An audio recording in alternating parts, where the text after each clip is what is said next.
RMTC DHH is proud to present the Spotlight for November 2021, Michelle Henry from Hillsborough County. The theme for this spotlight is based on the High Leverage Practices in Special Education HLP 2, organize and facilitate effective meetings with professionals and families.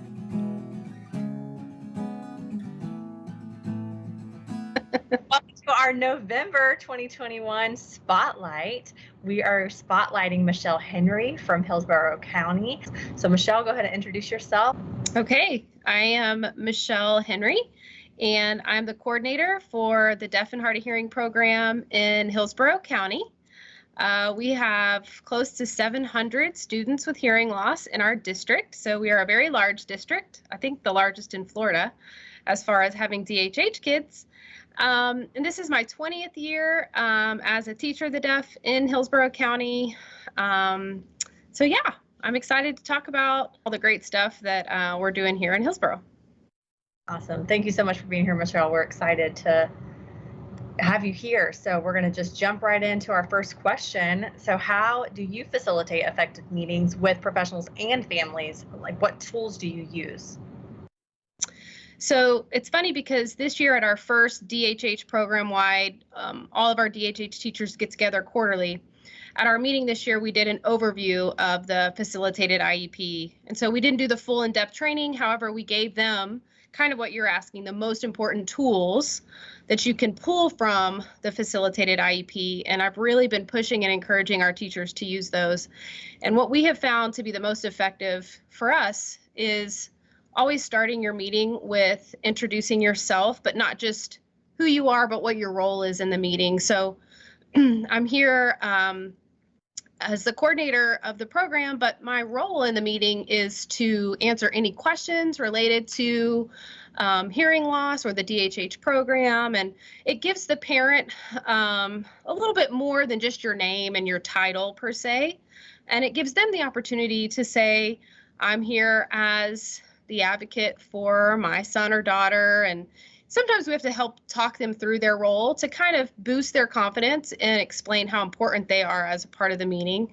Another thing that's really worked for us is identifying the student's strengths and area of focus at the beginning of the meeting. So if people come in with, if you can kind of feel the tension in the room, maybe it's, there's some big concerns the team has to talk about, jotting down all those students' strengths just right off the bat is such an incredible, it just lifts that tension and it makes the parents feel good. They're so used to hearing all the areas that their child needs to grow in, and if you come in and say, gosh, your kid's been doing really great at this and this, and you just start focusing on the positive things, and then you talk about the areas that need improvement, changes the whole mood of the IEP. That's what I've found.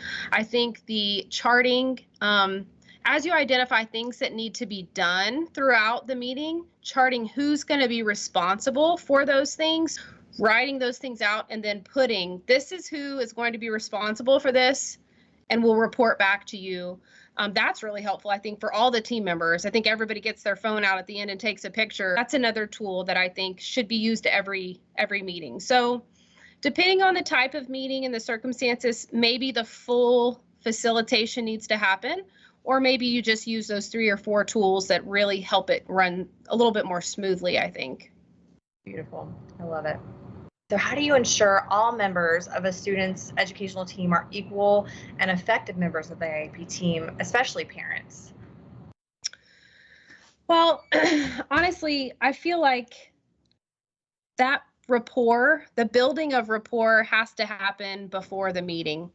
So, teachers really, I say this over and over, and if you asked any of the teachers in this district, what my top 3 things are, building rapport with families is going to be in the top 3, because if you don't have a relationship with the parents, you can't do a whole lot for the kids. And so writing an effective IEP where a parent comes in and feels like part of the team and willing to be a part of the team is going to depend on that rapport that the team has built with that parent ahead of time. So I just think reaching out often and again to highlight positive things that the kiddo does throughout the school year, not just, when something negative has happened, but, sending home, positive, even a text. So easy just to shoot a text, a quick picture of their work that was successful builds rapport. And so I think that's the key to an effective IEP team meeting, to include the parent, is them coming in feeling comfortable.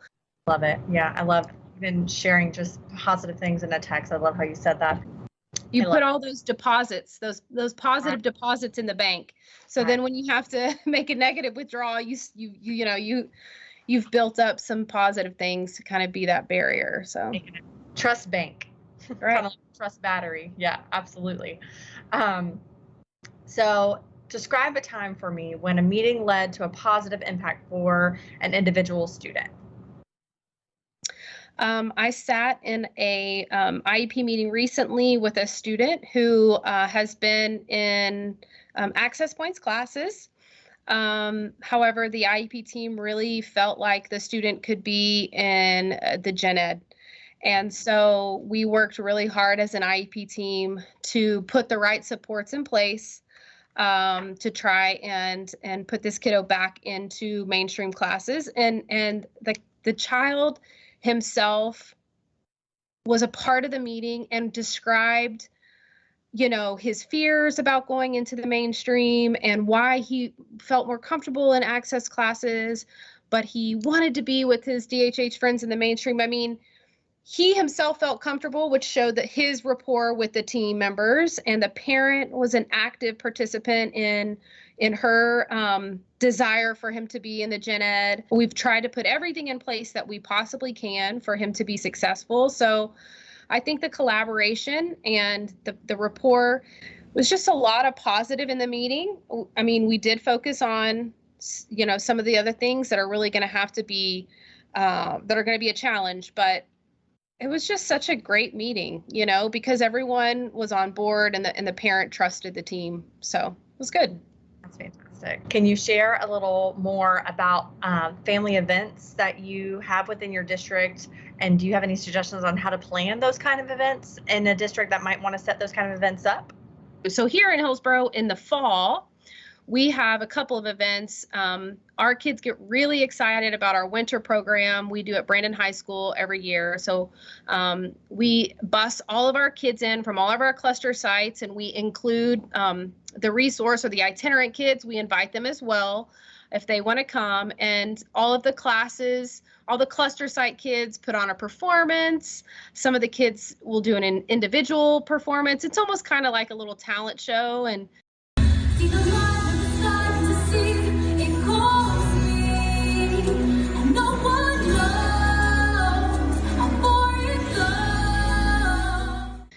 our kids it's an opportunity for them to be in the spotlight, and they just love it. Their parents love it.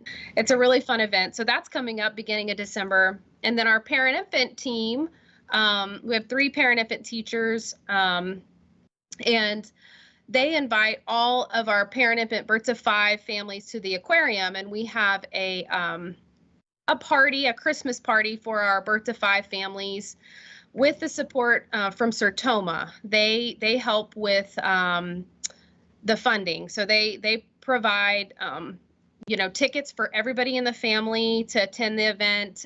There's an ice cream party. And the last couple of years, we've had a little pavilion outside, and we've had some of our old students that have been in the program come in and speak about, they used to be in the parent-infant program, and now they're in elementary or middle or high school. We'll have oral students and total communication students, so that the families that have, birth to 5 kiddos that are feeling, like they don't know what to expect, it kind of calms their nerves. And it's just a great time for them to be able to get to know each other and see other families that have kids that are DHH. So that's a really great event that we do too. And in the spring we do a program-wide kickball tournament where we invite all of our DHH families to a park, and Sertoma again shows up, and they cook lunch, hot dogs for everybody, and the kids play kickball, and we invite all of our Local USF comes, All Children's, any of our kids' private speech or audiology clinics, they're all invited, and they all set up tables for our families just to get resources. So those are a couple of our events that we do. And honestly, I just have teachers that are really motivated to set stuff up like this for their kids. So without that, I don't know how we would do it. It's just a lot of work on their part, but they know the importance of it. All right, last question. If you were a new case manager or a local education agency representative, an LEA, what advice would you give that would inspire improved collaboration between all members of the students' team? I think I'm going to sound repetitive, but it would be to get to know the family before the IEP meeting. That's it. It's just those kind of things where reaching out ahead of time, having conversations ahead of time, filling out the communication plan with the parent ahead of time, all leads to a smoother IEP meeting that hopefully the parent will feel like they were truly included in, because the parent and the student are the most important people in the team. Well, thank you so much for being part of this today and just taking your time to do this interview. You've offered such good words of wisdom that I think will be beneficial to anyone listening, whether they're a teacher of the deaf, whether they are a principal, whether they are a parent. So I just really appreciate you and all that you're doing in Hillsborough. Keep up the good work. Y'all are doing fantastic things. And we love the collaboration that we have with you all. So yes. Thank you so much.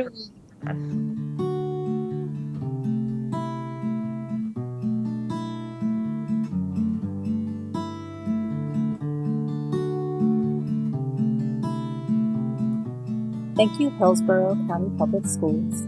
Thank you, Michelle Henry.